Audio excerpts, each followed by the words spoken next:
பார்க்காத ஒரு மிகப்பெரிய மனிதர் இந்த மண்ணிலே இருந்தவர்கள். அதை போலவே இங்க இருக்கிற நாங்கெல்லாம் அந்த காலத்துல அந்த பேர் சொல்ல தெரியாதனால மங்களகிரி மடம் அப்படிம்போம்.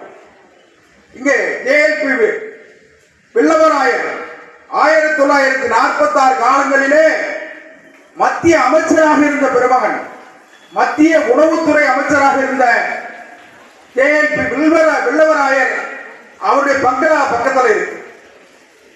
அதெல்லாம் இது எதுக்காக சொல்றேன்னா, இதெல்லாம் அடையாளம், இந்த மண்ணினுடைய அடையாளம். இன்றைக்கு மிகப்பெரிய அளவிலே இந்த இடத்தினுடைய மதிப்பு உயர்ந்திருக்கிறது, இங்க இருக்கிற மக்களின் மதிப்பு உயர்ந்திருக்கிறது.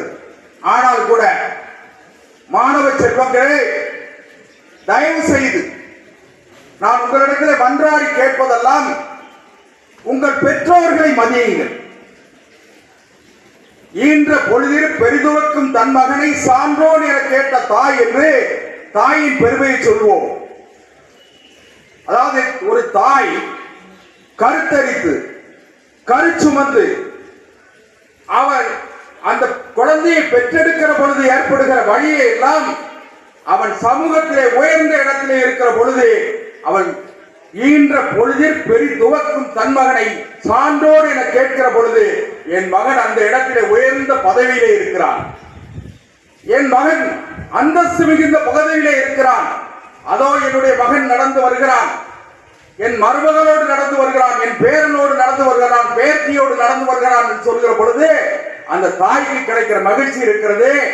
அது அவர் பெற்ற அந்த குழந்தை பேர் பெறுகிற பொழுது ஏற்படுகிற வழியை எல்லாம் விட்டு அவர் மகிழ்ச்சி அடைகிறாராம். அதை போல நீங்கள் வாழுங்கள்.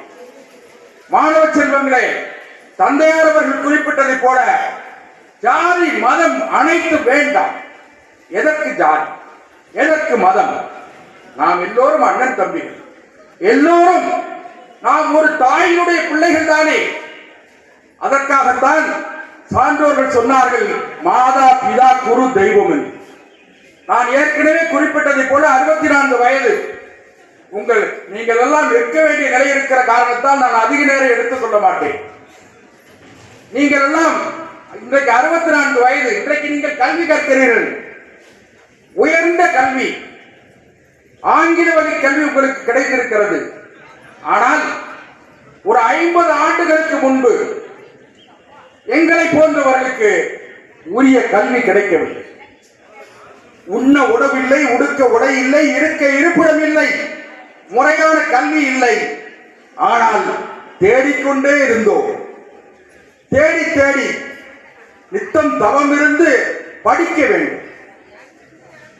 கல்வியை போல ஒருவருக்கு அந்தஸ்தை கொடுப்பது, மரியாதை கொடுப்பது, கௌரவத்தை கொடுப்பது வேறு எதுவுமே இல்லை. இப்படிப்பட்ட ஒழுக்கமான ஒரு பள்ளிக்கூடத்தில் படிக்கிற பொழுது நாளை நீங்கள், அதுதான் ஒரு கவிஞர் ஒரு மாணவரிடத்திலே ஒரு கவிஞர் கேட்கிறார், ஏதாவது ஒரு கவிதை சொல் என்று சொல்லி, அந்த மாணவன் அருமையாக, காட்டில் எந்த மூங்கில் புல்லாங்குழலோ, இந்த காட்டில் எந்த மூங்கில் புல்லாங்குழல் என்று.